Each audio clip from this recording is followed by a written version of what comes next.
Sódico, diclofenaco sódico. Otro. No, dexametasona no. Corticoide. Otro. Que trolafa lo dijeron. Otro. Etcétera. Indometacina. Otro. Y también. Colchicina, Colchicina no. Otro. ese es antídoto. Porque no. ¿Qué? La indometacina Es un aire de indometacina. ¿Así? Sí, es una indometacina. No sabía. Otro. Ya le dijeron. Otro. Busca. En general, no. Mire, otro. Celecoxina. Busca. Le hago otra pregunta. ¿El paracetamol es un aire o no es un aire? Antipirético. Ya se le enseñaron farmacología, ahora les voy a decir que sí es un aire. Esa discusión va a estar siempre, ¿ya? No es un aire. El doctor de Coach Medics nos dijo que no. Ya, le voy a explicar ahí. Cuando vayan a la academia, van a tener que basarse en base a lo que digan sus doctores. Ya, que van a tener mucho de biología. Les voy a demostrar que el paracetamol es un aire. ¿Ya? Lo voy a demostrar. Pero cuando vayan a prepararse para el examen de admisión, tienen que adaptarse al profesor de la academia. Si el profesor de esa academia le dice que no es, no es. Por lo menos hasta que ingrese a la especialidad. Después ustedes van a tener que leer si están de acuerdo a que es un aire o no es un aire. Pero van a tener que basarse mucho de la bibliografía que ustedes tomen en cuenta. Algunos le consideran que el paracetamol no es un aire porque no tiene un efecto, entre comillas, antiinflamatorio. Y el otro porque actúa un receptor COX y que actúa más a nivel central. Tal vez por eso no le consideran un aire, pero estructuralmente sí lo es. Les voy a explicar por qué. ¿Ya? Otro aire que se ha olvidado es el metamizol. También es un aire. Metamizol. Y otro aire que se ha olvidado, la aspirina. También es otro aire. La proxena. También se han olvidado del etoricoxina. ¿Ya? Hay otros más avanzados como hay diclofenaco, que más hay. ¿Ya? Entonces, corticoides. Ahora otro ejemplo.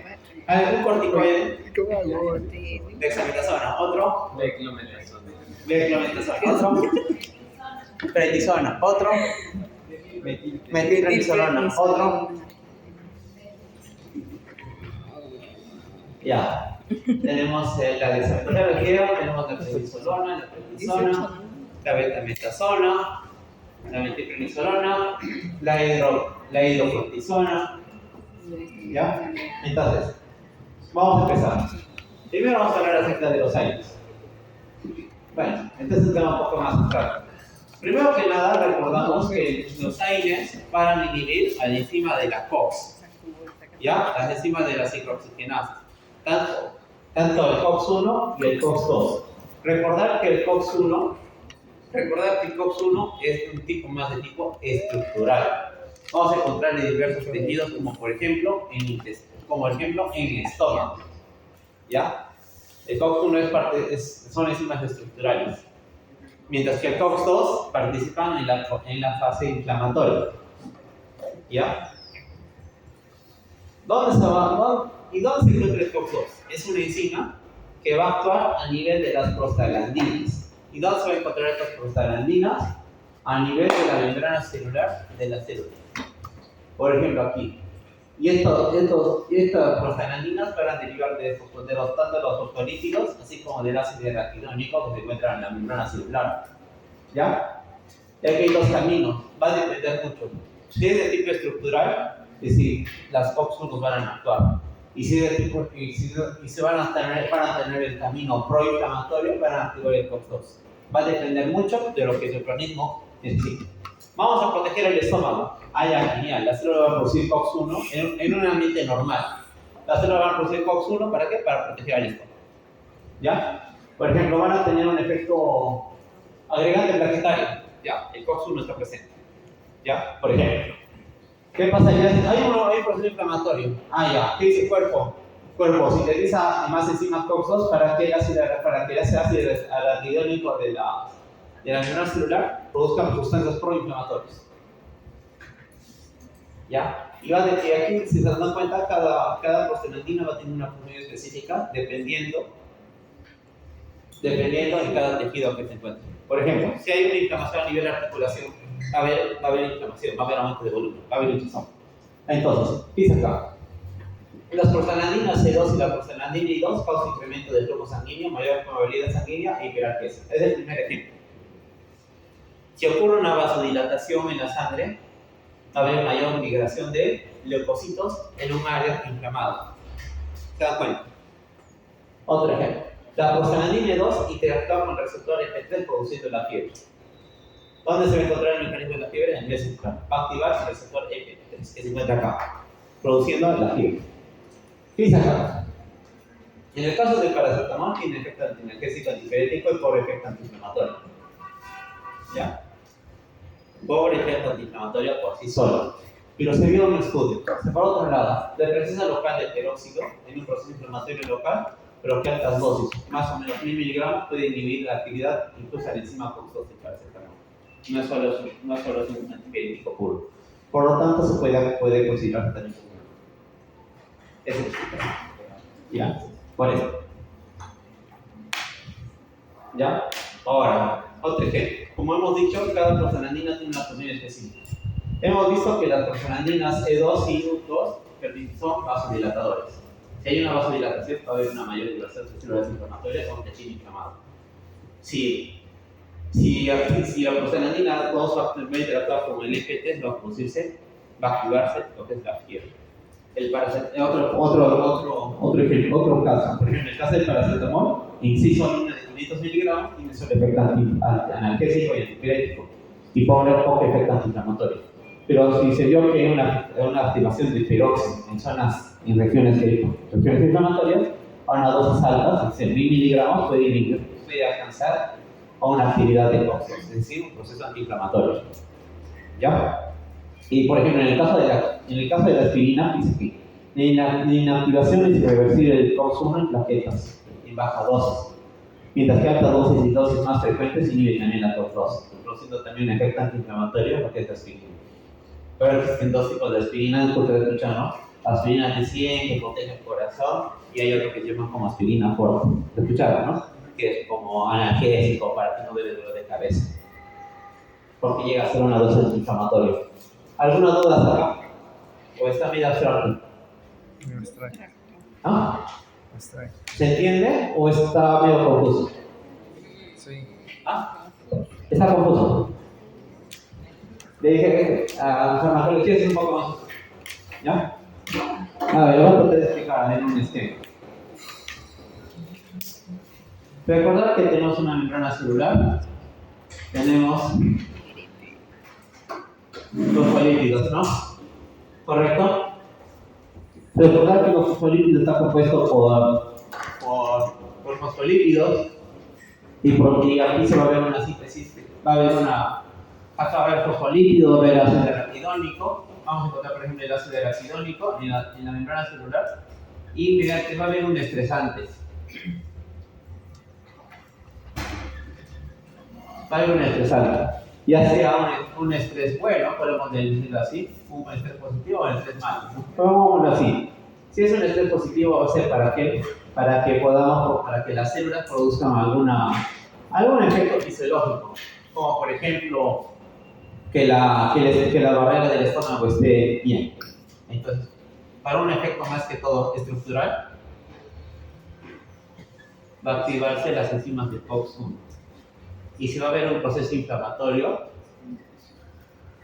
va a activarse la ruta de los COX-2. ¿Ya? Y va a depender. Por ejemplo, en el estómago va a haber síntesis de un tipo de prostaglandinas.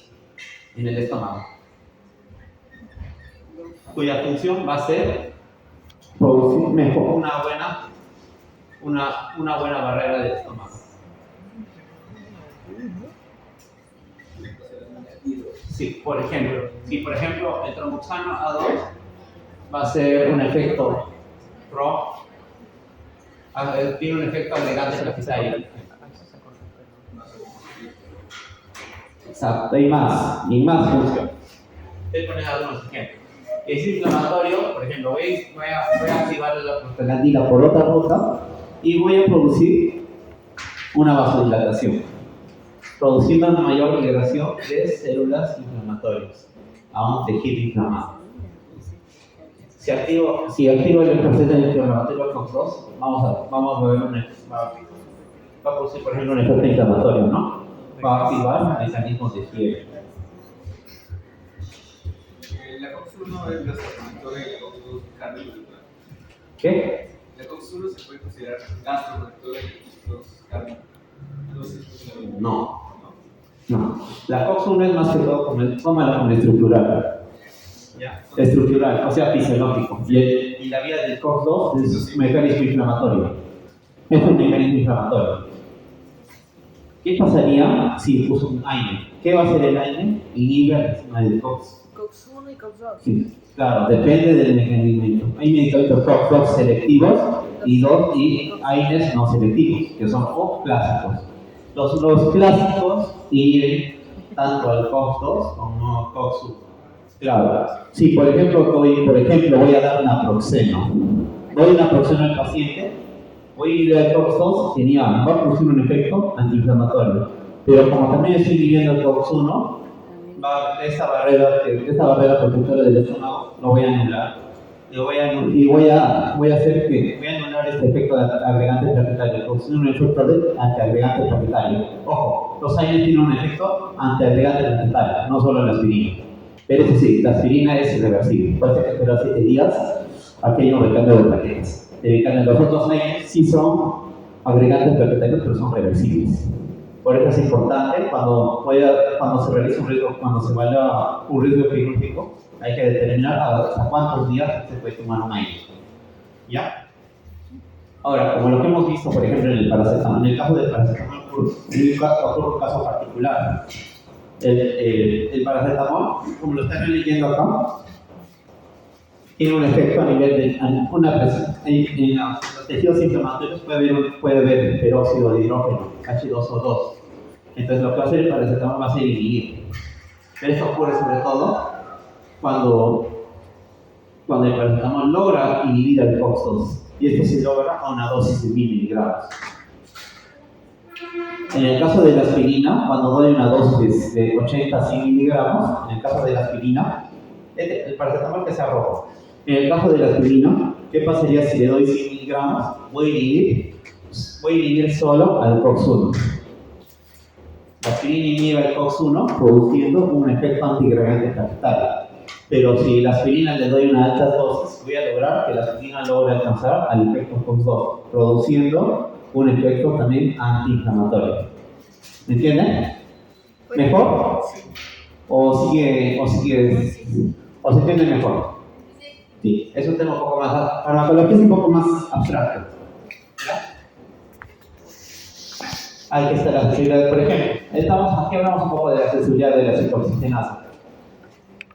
Mira, el COX-1 está presente en todas las células constitutivas, por eso lo mencioné. El COX-1 es estructural, ¿ya? Mientras que el COX-2 tiene que ver con procesos inflamatorios, sobre todo inflamatorios.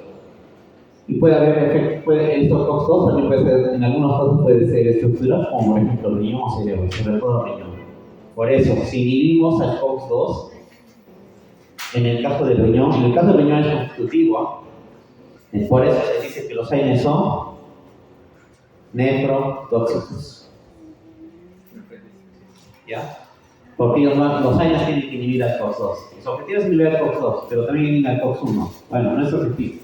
Como se están dando cuenta en este cuadro, hay medicamentos que tienen mayor predisposición al COX-1 y medicamentos que tienen mayor predisposición al COX-2. Por ejemplo, el diclofenaco es más un COX-2 que un COX-1, pero también tiene el COX-1. Por ejemplo, el naproxeno tiene más inhibición del COX-1 que el COX-2. ¿Se dan cuenta? Miren el etoricocin, ¿dónde está?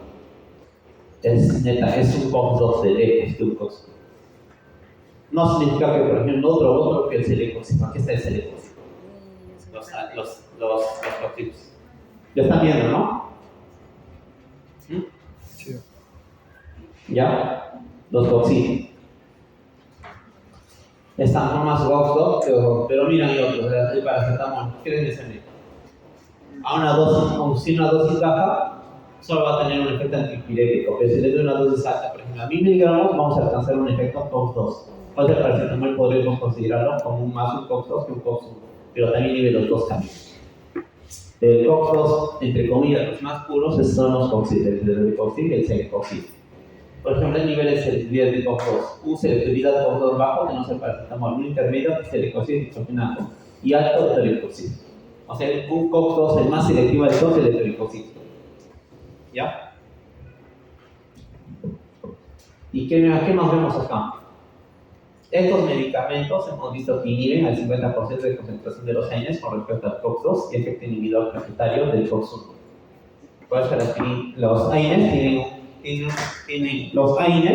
los AINES en general tienen un efecto antiplaquetario, pero en este caso es reversible, excepto uno. ¿Qué medicamento de los AINES tiene un efecto irreversible en la regresión plaquetaria? Y el resto es reversible. Por ejemplo, les doy un ejemplo. Si le doy naproxeno a un paciente, le doy naproxeno para que le calme el dolor. Pero digamos, le van a operar, por ejemplo, le van a operar una fractura de cadera. ¿Cuándo? Doctor, lo vamos a operar de acá a 3 días. No puede entrar a la sala, hasta que por lo menos pase 5 días. ¿Por qué? Porque tiene un efecto plaquetario reversible y tiene que pasar el efecto del naproxeno hasta ser suelto. Es decir, cada medicamento tiene sus niveles de tiempo de vida de agregantes, de antiagregante plaquetario, pero son reversibles, excepto la aspirina, que hay que esperar que completen los 7 días para que las plaquetas puedan renovarse de nuevo. Por eso tiene una acción irreversible. Ok. Recordad que la farmacocinética, 95-90% absorción vía oral, gastrointestinal, se metaboliza en el hígado y se secreta por filtrado glomerular o secreción tubular. El pico más plasmático se alcanza en unas 4 horas y mira qué dice acá. Tomar alimentos demora el tiempo de evolución, pero no afecta el alcance del pico plasmático. O sea, es la teoría, ¿no? Nosotros tenemos la costumbre de dar al paciente, doctor, generalmente se le da a los pacientes, ¿no? Tome su ibuprofeno después de desayunar, después de almorzar, después de cenar. Claro, porque es una creencia que tenemos que nos puede producir molestar el estómago, lo cual no es del todo verdad, pero que protege los alimentos. Lo único que hacen los alimentos demora el tiempo de absorción de los medicamentos. Pero al final el objetivo se va a alcanzar igual. No afecta el alcance del pico plasmático. O sea, disminuye la absorción con los alimentos. Entonces, es teórico lo que se le menciona, es una creencia. Que, muchos pacientes lo tienen. Tampoco nos podemos contradecir. Este AINES puede tomarlo después de sus alimentos. Los AINES pueden tomarse antes de comer, no hay problema. ¿Ya? Tener en cuenta la afectación hepática renal en el adulto mayor de acuerdo al ajuste de la dosis. Recordad que los AINES son nefrotóxicos. ¿Ya?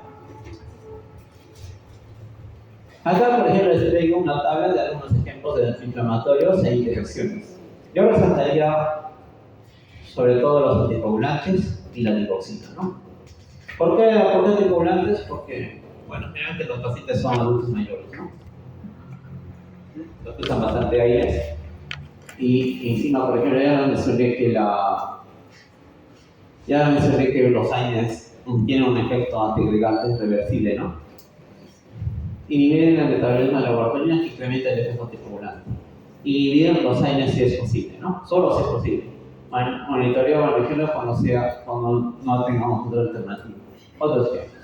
¿Ya? Y por ejemplo, con la digoxina siempre puede haber una disminución de los AINES, disminución de la expresión renal de los AINEs de forma potencial. ¿Ya? Que reduce la eliminación de la digoxina e incrementa la concentración plasmática. Hay que tener cuidado. Ya vieron, ya han hecho cardiología, ¿no? ¿Ah? Sí. Son algunos ejemplos. Lo pueden leer otros ejemplos que lo aplican con los antidiabéticos, con la penicilina, con el metotrexato, ¿no? Yo resaltaría los anticoagulantes. Otros ejemplos psicocardiológicos. Recordar que estos medicamentos hay que tener siempre cuidado con los antihipertensivos, beta-bloqueadores, los YECA, los vasodilatadores, pueden reducir el efecto hipotensivo, probablemente relacionado a la inhibición de la prostaglandina renal. ¿Ya? Y el problema vascular, y síntesis vascular, que puede producir vasoconstricción. Y la aspirina de baja dosis previene, ya hemos mencionado, inactivación irreversible de las enzimas COX-1 a nivel de plaquetas, produciendo una antiagregación plaquetaria. ¿Ya? Ahí está. Esto yo consideraría más importante, los efectos adversos. Los AINES tienen varios efectos adversos, los que más tenemos que resaltar son los gastrointestinales. Miren que dice acá, las úlceras gástricas por AINES se dan entre 30 al 50% de los casos. Pero resulta que el menos del 10% son los que producen síntomas. O sea, de cada 10 pacientes que toman AINE, el 10, uno va a producir el problema gastrointestinal. O sea, va a producir la fibrosis, ardor, dispepsia, gastritis. El efecto se va a incrementar si el paciente tiene Helicobacter pylori, alcohol o toma anticoagulantes o toma corticoides. El mayor riesgo de hemorragia digestiva antes en edad avanzada y afecta a otra enfermedad gastrointestinal. ¿Y cómo lo puedo prevenir? Puedo darle omeprazol o utilizar ranitidina, o similares. Y disminuyen el riesgo de úlceras. Por lo que se recomienda, siempre, sobre todo si para los pacientes que van a tomar AINE de larga data, le podemos dar un AINE combinado con su inhibidor de bomba de protones. ¿Ya? Le vamos a dar naproxeno, no te olvides de darle omeprazol. Sobre todo si es adulto mayor o tiene antecedente de una enfermedad grave.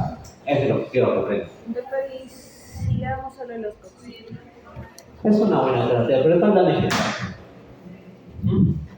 En caso de los que tomen Coxib, generalmente no podemos obviar el uso de los inhibidores de bomba de protones porque son pocos efectivos, sobre todo el del Coxib.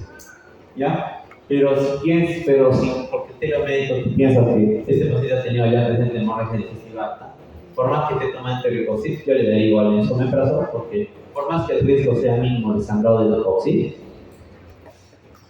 puede haber, por ese pequeño riesgo le podemos dar omeprazol o es omeprazol, un pantoprazol. ¿Ya?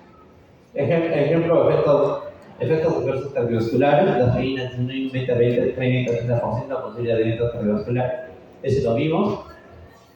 Los AINES en general, el riesgo cardiovascular, por ejemplo, reversible de plaquetaria, los COX-1. Ya lo ves, lo que inhibe el COX al tamoxano 2 de forma transitoria, de forma indirecta, inhibiendo al COX-1. Miren esto, los mayores efectos cardiovasculares, muerte de carbohidratos que incrementarán un 40% por Coxib o por el uso de diclofenac. Ojo, cabe aclarar que ese tema de los Coxib es teórico. ¿Ya? Como sabrán, se habrán dado cuenta que el uso de los Coxib ha incrementado el riesgo de efectos cardiovasculares, sobre todo de infarto. Este último riesgo es teórico, porque igual, ¿no? Así, pese a que conocemos este riesgo, se utilizan frecuentemente los Coxib, ¿no? Incluso en adultos mayores. Ese último riesgo es teórico. Ahora, esto quiero que aprendan. Estos dos son importantes, quiero que lo sepan. Dice acá, en ibuprofeno se han encontrado efectos cardiovasculares similares a los Coxib, pero este último no es estadísticamente significativo, mientras que el naproxeno no incrementa el riesgo cardiovascular y es estadísticamente significativo. O sea, les hago una pregunta. Si tienen un paciente cardiópata y tienen que elegir entre ibuprofeno y naproxeno, ¿cuál quisieran elegir? Naproxeno. ¿Por qué? Por un matemático. Por ser estadísticamente significativo. Solo por eso. ¿No? Cuestiones matemáticas. Por cuestiones estadísticas. ¿No? Solo por esa cuestión. Por estudios. Ahora, el efecto adverso renal, la presencia de COX-2 y la función vasodilatadora. Ya hemos mencionado, el COX-2 es más un proceso inflamatorio. Actúa en procesos inflamatorios. Pero el COX-2 también se puede encontrar de forma estructural. Hemos mencionado acá. Entonces, por ejemplo, el COX-2 se encuentra de forma estructural en los riñones. ¿Ya? Se encuentra de forma estructural. Pero ¿qué pasaría si los usas un AINE? Voy a inhibir el COX-2. Y si no va el COX-2, va a haber un daño renal. Por lo tanto, es nefrotóxico. Pero mira, viene un hincapié acá. En pacientes que tienen función renal normal, al inhibir el COX-2 no va a haber ningún efecto. Pero en pacientes que tienen algún daño renal previo, que tengan enfermedad renal crónica, ya sea grado 3, grado 4, o tengan alguna comorbilidad sobre todo renal, o tengan alteración de la filtración del sistema renal angiotensina aldosterona, va a haber un mayor riesgo de afectación renal. En un riñón sano, es poco probable que haya un efecto. Pero un riñón que está mal, ya tiene enfermedad renal crónica, su riesgo de generar nefrotoxicidad es mayor. ¿Ya? Compromiso hepático, elevación de transaminasas, que diclofenac con mayor riesgo de daño hepático. Recordar que miren, dice acá, la dosis máxima de paracetamol que podemos darle es 3 gramos al día. Es decir, no tenga miedo de dar a un paciente adulto mayor, darle 6 pastillas de paracetamol al día. Máximo de 10, 8, ¿no? No, dosis máxima 3 gramos al día. 8 pastillas de fin. No, allá. Ahí viene otra discusión. Depende mucho de la bibliografía. Tú has leído 8. Sí, de 500. Ya, mira. Yo leí dos libros. Hay un libro de reumatología geriátrica del año 2017 que menciona que la dosis máxima es de 4 gramos por día. Estamos hablando de 8 pastillas. Y es del año 2017. Tengo un libro de reumatología del año 2023. Entonces estoy basando en la bibliografía de este libro. Cuando ocurren esas discusiones, es mejor tener la bibliografía de dónde lo estás sacando. ¿Ya? Si, como yo mencioné en la discusión del paracetamol, les comenté, depende mucho de la bibliografía de la que estén basadas. Si tal autor menciona que el paracetamol no es un aire, tiene su explicación y esta es no la discuto. Yo encontré esta información que el paracetamol sí es un aire, pero depende de la bibliografía. ¿No? ¿Ya? En tu caso estás en la correcta, se puede utilizar 8 gramos, pero depende de la bibliografía de la que has obtenido. Si en el 50, por ejemplo, la bibliografía que teníamos del año, digamos, por ejemplo, de este año, dice que puedes tomar 8 pastillas, genial. El autor lo dice tal año y tal fecha. 2024 menciona que los paracetamol pueden tomar 8 pastillas por día. ¿Ya? O sea, no estás en lo correcto, pero depende de la bibliografía. Pero miren así. ¿Cuándo el paracetamol le puede hacer mucho daño al hígado? ¿Cuántos gramos? 10 a 15 gramos. Estamos hablando más o menos de 20 pastillas de paracetamol. Si quieres dañar tu hígado. ¿Ya? Otros efectos adversos: respiratorio, asma exacerbado, prolongación del trabajo de parto por el útero, alergia, en la piel puede haber eritema multiforme y necrosis epidérmica tóxica, o sea, síndrome de Neff. O eritema múltiple, porque recibe ya vamos a hablar. ¿Ya? No han hecho alergias en dermato, ¿no? Todavía no. Están en infectología, ¿no? Ya. Acá, por ejemplo, les mencionaba del ejemplo del riesgo del ibuprofeno o el naproxeno. ¿Quién es más cardiotóxico? Ya vieron que el naproxeno es menos cardiotóxico en comparación al ibuprofeno. ¿Ya? Efectos cardiovasculares. Listo. ¿Alguna duda? Este tema es muy abstracto. Ahí es un tema muy abstracto. Espero que me hayan entendido algo. ¿O no han entendido? Sí. ¿Sí han entendido? Ya, perfecto. Vamos a seguir hablando de este tema por corticoides. ¿Qué? Eso se mide, o sea, desde arriba, ¿no? Así de aquí. Ah, sí. Los corticoides tienen más efectos. Así como tienen efectos inflamatorios, también tienen efectos minerales los corticoides. Efectos hormonales. Y tienen muchos efectos adversos. Y cuando hablamos de corticoides, yo creo que lo que más recuerdan son los efectos adversos. ¿Ya? Son muchos. Primero que nada, quiero que conozcan esto. Por eso está en rojo. Por eso está en rojo. ¿Qué dice la Academia Europea de Reumatología? La Academia de Reumatología de la Unión Europea. Lo clasificamos así. Las dosis de esto se basa en la dosis del medicamento de prednisona. ¿Cuánto viene la pastilla de prednisona? 5 miligramos. Esto quiero que aprendan. Una dosis baja viene a ser menos de 7.5 miligramos de prednisona por día. Una dosis moderada, menos de 30. Una dosis alta, menos de 100. Y una dosis muy alta, más de 100. ¿Ya? O sea, va a depender mucho, obviamente, de la enfermedad. ¿A quién voy a dar una dosis muy alta? Por ejemplo, un paciente que tiene nefritis lúpica. ¿Ya? Estoy poniendo un ejemplo. ¿A quién más le voy a dar dosis alta? Por ejemplo, que tiene un escleroderma que está afectando su esófago o tiene una disque. O paciente que está en UCI, ¿ya? Con alto riesgo de perder su riñón. Nefritis lúpica, una vasculitis agresiva. Por ejemplo, una dosis baja, ¿a quién voy a dar? Un paciente que tiene artritis reumatoide. ¿Se dan cuenta? Una dosis moderada, que por ejemplo tiene un compromiso, pongamos, que tiene plaquetas que tengan lupus y sus plaquetas estén, digamos, 30.000, 25.000, por ahí. Les estoy poniendo ejemplos. Pero me gustaría que aprendan eso. Por eso está en rojo. ¿Ya? las dosis. La farmacología, la farmacocinética se observa la formación intestinal y celular y los corticoides, la biodisponibilidad no se afecta durante la gestación. Con respecto al metabolismo hepático, la prednisona se metaboliza como prednisolona. ¿Ya? Ojo, la prednisona tiene un mecanismo hepático y cuando pasa por el hígado se convierte en prednisolona. Pero hay pacientes que tienen disfunción hepática, le puedes dar prednisolona directamente. ¿Ya? Y no depende, y sin depender de metabolizarse en el hígado. La vida media de prednisona es aproximadamente 3 horas, pero es muy variable con el tiempo, más bajo en las mañanas que en la noche. Entonces, aquí viene una discusión. Y es lo que más hacemos. Generalmente nosotros cuando damos la prednisona, damos en la mañana, porque tiene que ver mucho con el ciclo endógeno, o sea, ciclo circadiano de hormonas y bloquear la liberación de citocinas proinflamatorias. ¿Se acuerdan? Es decir, interleuquina 6. Generalmente doy a las 8 de la mañana la prednisona, pero tiene que ver mucho con el ciclo circadiano. Pero el problema hay estudios.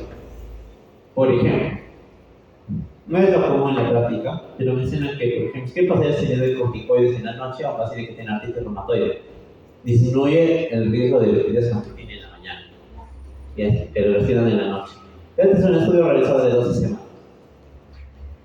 Lo que tiene mayor validez es lo primero, que generalmente los pacientes que tienen que damos corticoides les damos en la mañana, porque tiene que ver mucho con el ciclo circadiano de un paciente. ¿Ya? A ver, traté de hacer un ejemplo de cómo funciona el mecanismo de acción. ¿Ya? Acá, por ejemplo, los corticoides van a actuar a nivel de la membrana celular y a través de segundos mensajeros van a activar por ejemplo. Entonces, esos segundos mensajeros son receptores de glucocorticoides, tanto de membrana, receptores de glucocorticoides tanto de citoplasmáticos y receptores de corticoides membranosos, de la membrana celular. O sea, estos van a encargarse de transportar el metabolito del corticoide hacia la membrana nuclear. A través de esta, cuando alcanza la membrana nuclear, va a entrar a esta chaperona de headshot protein. Y va a haber dos tipos de mecanismos de acción de los corticoides. Tenemos un efecto transrepresión, ¿no? Un efecto de transrepresión y un efecto de transactivación. ¿Confuso, no? Sí. En transrepresión inhibe el FNKB y lo más importante, llega un efecto inhibe al efecto proinflamatorio. Cuando activo el camino de la transrepresión. Todo esto quiero llegar a esto. Si activo el efecto de la transrepresión del corticoide, va a haber un efecto inhibitorio proinflamatorio. Pero al mismo tiempo puede haber un proceso de transactivación. Va a disminuir los genes antiinflamatorios, pero van a activar los genes metabólicos. Por lo tanto, los corticoides tienen un efecto antiinflamatorio, pero también su efecto adverso más común es el Cushing. ¿Se dan cuenta? Por eso los pacientes que toman corticoides acaban en síndrome de Cushing, hacen obesidad, acaban con diabetes mellitus. Diabetes mellitus secundaria al efecto de corticoides.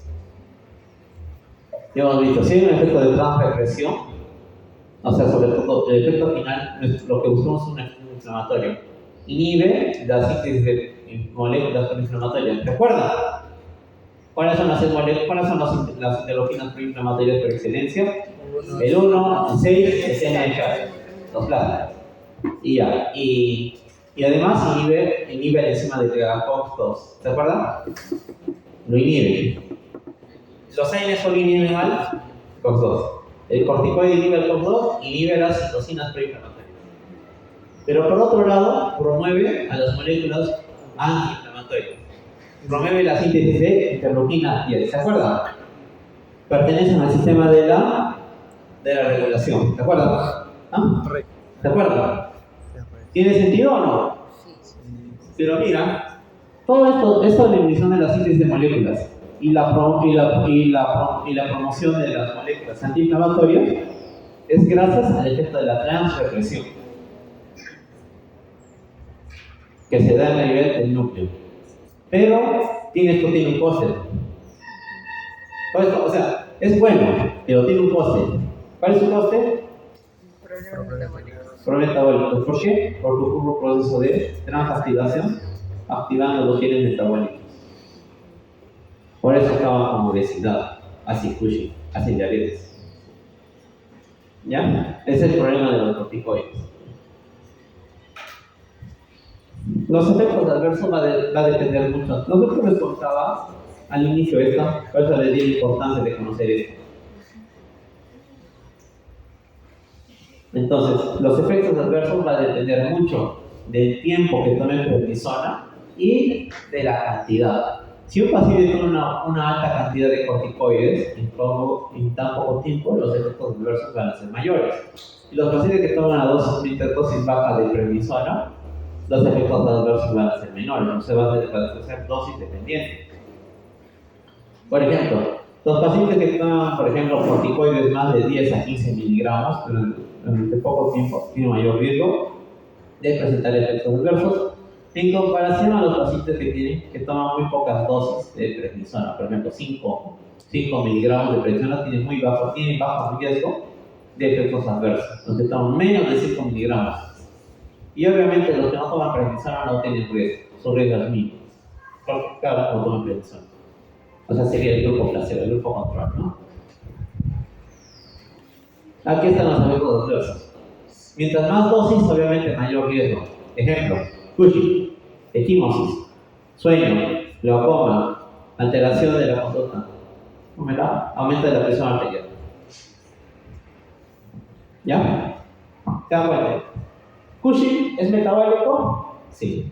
Equimosis, claro, debilidad de la piel. La piel se vuelve más frágil. Por eso equimosis. Trastorno de sueño, porque puede alterar el ciclo circadiano con los corticoides. Glaucoma, alteración de la conducta y aumento de la presión arterial. ¿Ya? Efectos adversos. Esto sí me interesa. ¿Qué dice acá? Osteoporosis. ¿Ya? Necrosis de cadera. Osteonecrosis, sobre todo los que reciben altas dosis. Ejemplo, necrosis séptica de cadera. Esta es una emergencia. ¿Ya? ¿Y por qué se daría la osteoporosis? ¿Qué? ¿Por qué se daría la osteoporosis? ¿Por qué una desclasificación? Ya. O sea que primero una osteoporosis y luego una post. No, son separados. Puede darse esto de frente. Digamos, te doy prednisona 60 miligramos todos los días. ¿Ah? Digamos, tienes lupus, nefritis lúpica. Te doy 60 miligramos de prednisona y de la nada te causa una autonecrosis, sin estar con osteoporosis. ¿Ya? ¿Hay factores de riesgo para esto? ¿O es La osteoporosis, El factor de riesgo es tomar corticoides. y le dé osteoporosis. de la osteoporosis, simplemente la alta dosis. Ahí está su factor de riesgo. A lo que le da osteonecrosis, sobre todo, puede dar lo que toma corticoides, pero que tiene mayor riesgo de osteonecrosis, son los que toman altas dosis. ¿Cuánto digamos altas dosis? Menos de 100, más de 30. Por eso la importancia de. Por eso lo marqué en rojo.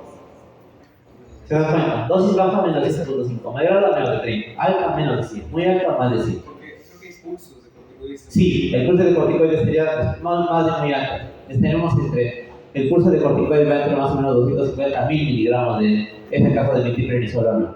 Y eso lo usamos sobre pacientes que están en alto riesgo de muerte o riesgo de pérdida de órgano renal. Ejemplo, nefritis lúpica. Ejemplo, neurolupus cerebral. Sí, ejemplo, insuficiencia respiratoria aguda por, digamos, sangrado activo, por vasculitis. ¿Ya? O sea, pacientes que están con alto riesgo de perder un órgano. ¿Ya? Y eso lo vamos a ver en los síntomas, pero por eso me importa que conozcan sobre los corticoides.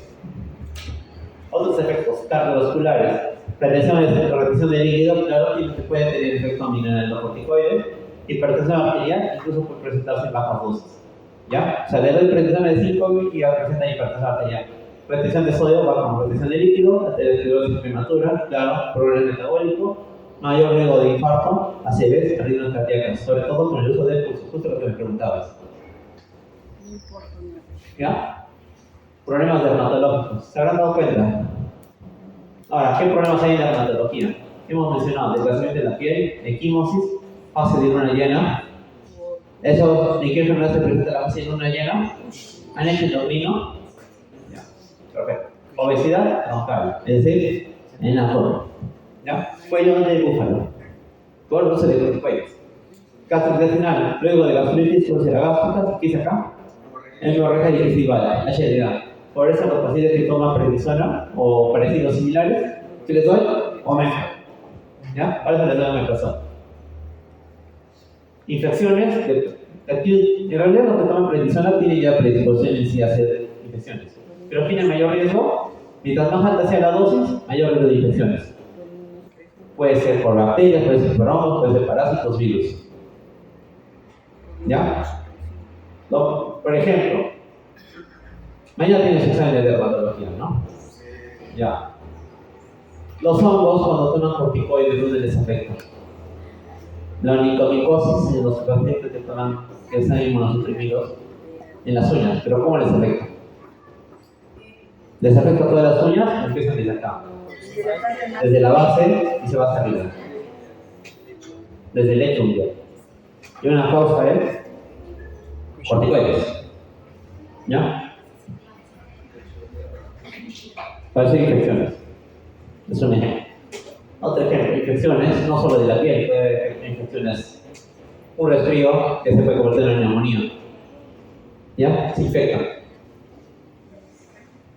Pueden tener mayor predisposición a tener infecciones urinarias, puede haber sepsis, ¿ya? Es infecciones serias, neumonías, ¿ya? ¿Por qué? Porque se les bajan las defensas con el corticoide. Hemos visto que bajan.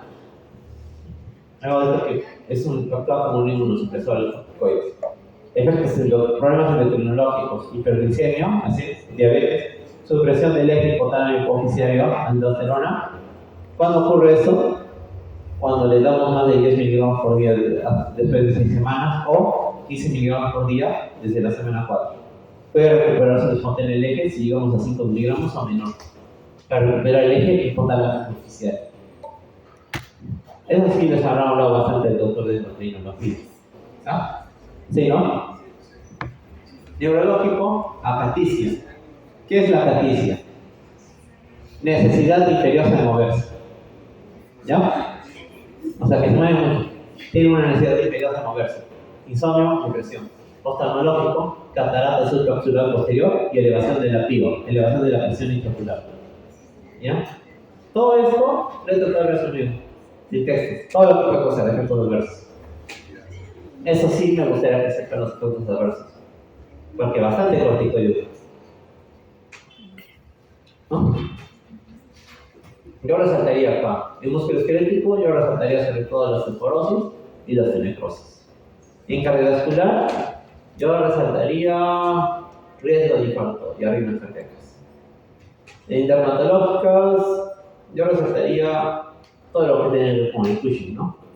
Gastrointestinal, resaltaría la hemorragia digestiva, todo lo que hay que ver con gastritis, infecciones en general, endocrino, diabetes, obesidad, neurológico, de ahí no tanto, y oftalmología, esto no me digo, de la catarata y de elevación de la presión intraocular.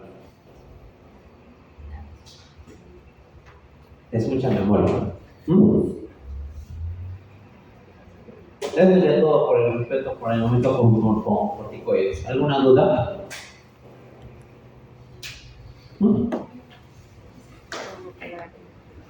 Ya.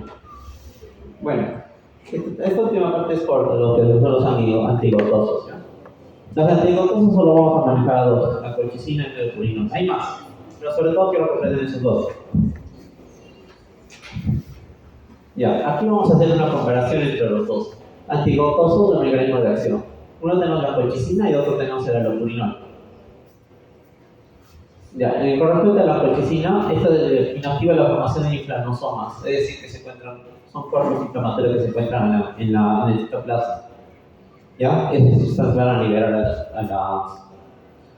al extracelular. Pero más importante que eso, limita los receptores de los NF-alfa y los macrófagos de las células epiteliales. Puede ser un efecto antiinflamatorio. limita los receptores e incrementa los niveles de transformante y del factor beta. Por eso nuestro tratamiento tiene nuestro efecto antiinflamatorio. Y lo más importante, de la colchicina inhibe la formación de microtúbulos. Uno, ¿por qué inhibe? Recuerdan, las células tienen microtúbulos. Si inhibes los microtúbulos, primero que nada, la célula inflamatoria de células leucocitos no se va a poder desplazar adecuadamente. ¿Ya? No se va a poder desplazar. Pero no solo es eso, inhibe la liberación de la interleuquina 1. Es decir, disminución de la efecto antiinflamatorio. Inhibe los receptores de TNF-alfa, inhibe la liberación de TNF, lo básico, inhibe la liberación de las citocinas. Por eso el neutrógeno no va a poder avanzar, porque sus túbulos no están funcionando, los odópodos, y por consiguiente, y algo más, estimula la elevación de los niveles de transformar como un factor B. ¿Se acuerdan? Que pertenece al sistema del regulador. ¿Ya? Si estimulamos al regulador, va a hacer que se apague el inflamatorio. ¿Recuerdan el capítulo 1 de inmunología? ¿O no? Ahí no me he olvidado. ¿Ya? Interesante el purina. Inhibe las antidas oxidasas en el catabolismo de las purinas, convirtiendo fosfatina sanguínea y luego ácido úrico. O sea, toda esta ruta hace que el alopurinol evite la formación de ácido úrico. Es lo más bien. Y lo más importante del alopurinol, su metabolismo es hepático y expresión renal, exclusivamente renal.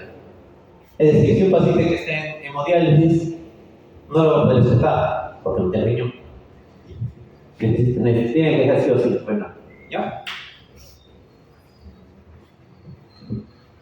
Los efectos adversos más comunes de la colchicina es la diarrea, dolor faríngeo, lo más raro es la granulocitosis, lo más grave. Y esto puede actuar con la omeprazol, ketoconazol, clarithromicina, ciclosporina, desclorimos. Otro efecto adverso es la monoamilosis, contraindicado en falla renal y falla. Esto es importante. La colchicina está contraindicada en falla hepática o falla renal. Y la hemodiálisis no es efectiva. Es decir, a pacientes que tienen enfermedad renal crónica en hemodiálisis no le podemos dar colchicina. El alopurinol, la dosis habitual es 100 miligramos luego de que desescalada. ¿Ya? Es decir, 2 tabletas de alopurinol. La tableta viene de 50 miligramos por día. Y podemos subir a 12. Pero ¿qué sucede? Cuando son enfermedades renales crónicas, o sea, 4 para abajo, empezamos con 50 miligramos y vamos subiendo poco a poco. Se puede utilizar en hemodiálisis. Pero los efectos adversos del alopurinol no van a estar de gotas durante el tratamiento. Bueno, como hicieron la hipersensibilidad al alopurinol, es raro y severo. Necrosis epidermolítica tóxica, Cire Johnson, vasculitis, daño hepático, falla renal aguda, fiebre y eosinofilia. ¿Ya? De todo esto, quiero que recuerden algo.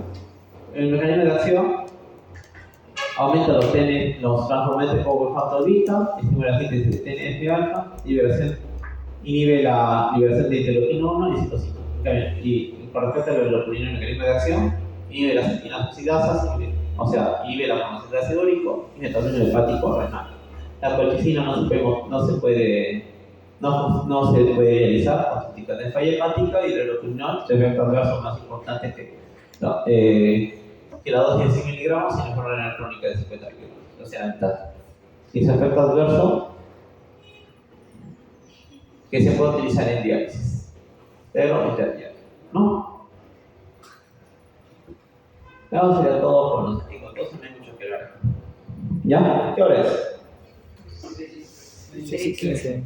6 y 13. Uy, es 6 y 13. ¿Que podemos continuar inmediatamente con Dima? Yo creo que sí, ¿no? Ya va a ser hora, ¿no? Sí.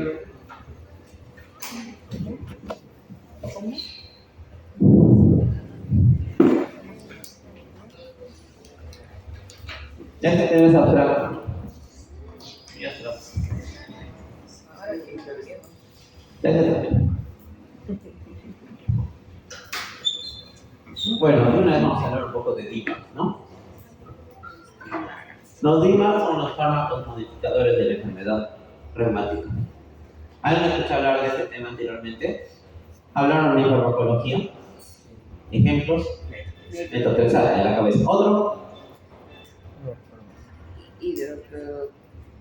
hidroxicloroquina. Otro, tacrolimus. Otro, bueno, lo vamos a ver, ¿ya? Vamos a hablar un poco, unos cuantos, no voy a hablar mucho más. Dentro de los DIMAR tenemos, por ejemplo, el metotrexato. Desde la cabeza, el metotrexato es el medicamento más conocido que se usa de los DIMAR. Es un análogo del ácido fólico que interfiere a este último por ser cofactor enzimático en la síntesis de purinas y pirimidas y de biodiesel celular. Es decir, todo esto compite con el ácido fólico y inhibe la síntesis de purinas y pirimidas.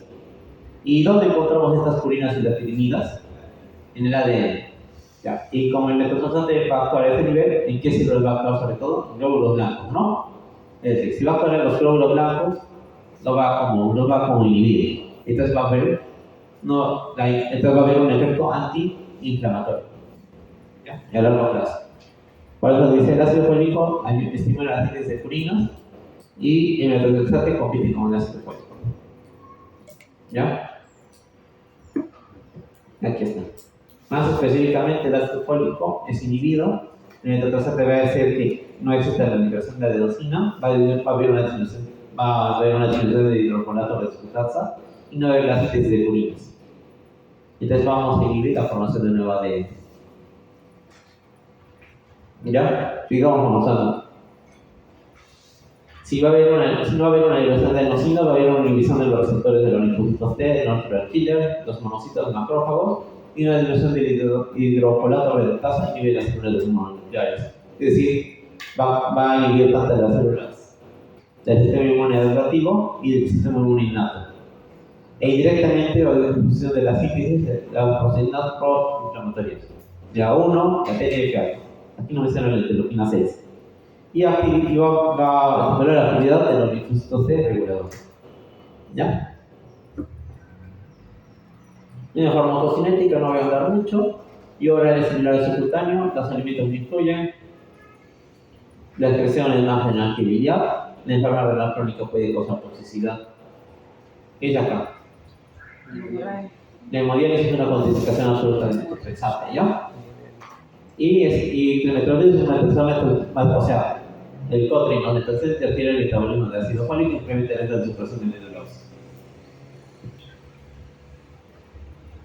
Efectos adversos, lo más común, yo creo que el efecto adverso más común del metotrexato es la anorexia, las náuseas, los vómitos y la diarrea. Yo creo que sí ven esto. El efecto adverso más común son problemas gastrointestinales. Ojo, ¿y cuál va a ser su antídoto? El ácido fólico. ¿Cómo? Sí. Porque rellena, es como... Porque compite. Tiene un efecto de compite. El metotrexato inhibe la síntesis de pirimidas, el ácido fólico promueve la formación de purinas y pirimidas. ¿Para qué? Para llamar la síntesis de ADN.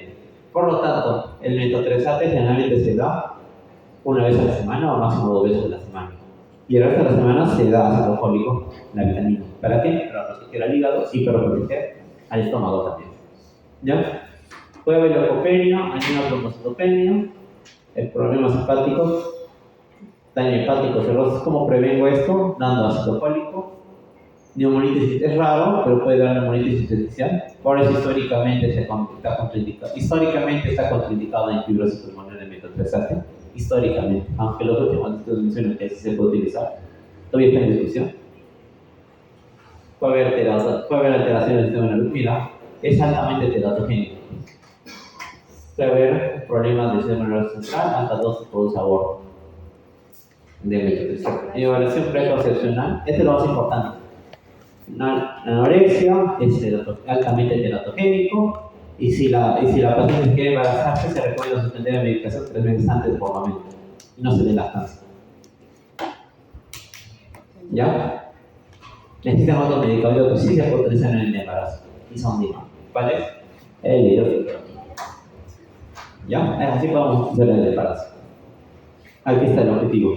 Suplementación de ácido fólico, tenemos que alcanzar 5 miligramos por semana. Por eso lo repartimos 2 tabletas por día. Por lo menos tenemos que tomar de lunes a viernes. Yo suelo dar de lunes a viernes el ácido fólico y sábados y domingos uso el metotrexato. para alcanzar el estado de 5 miligramos por semana. La tableta viene de 0.5. ¿Ya? Previene efectos adversos, gases intestinal, problemas en la sangre y también aquí faltaría por